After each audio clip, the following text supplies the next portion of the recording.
Here comes the bride, here comes the bride. Diba?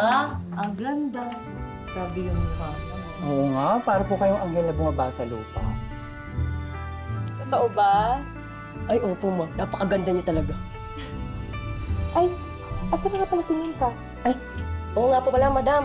Kailangan ko pala samahan si Nympha sa entrance. Sige po, sige na lang po. Thank you, Gina. Okay po. Salamat. Bye-bye.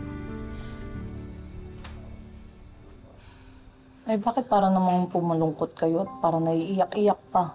Sayang nga, makeup. Oo nga. Sorry, Alam nyo, hindi lang talaga kasi ako makapaniwala na totoo na to. Tsaka, tama kayo. Ang ganda ng makeup ko. Sabi sa'yo. Kaya huwag na po kayo umiyak kasi madadamay kami ni Pretty sa iyak nyo eh. O paano po, tapos na ang ganap namin dito mga fairy godmother mo.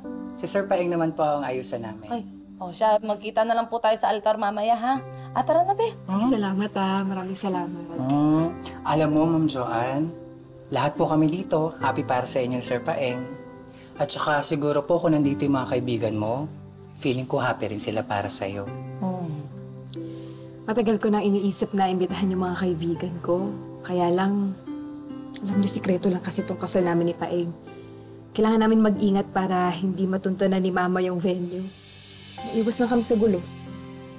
Huwag niyo nang pinag-iisip yung mga ganong bagay. Isipin niyo, ikakasal kayo, dapat kalmado lang yung utak niyo, masaya, di ba? Dapat good vibes lang. O paano, kay Sir Paeng na po kami ha? Smile na! Sige po! Thank you.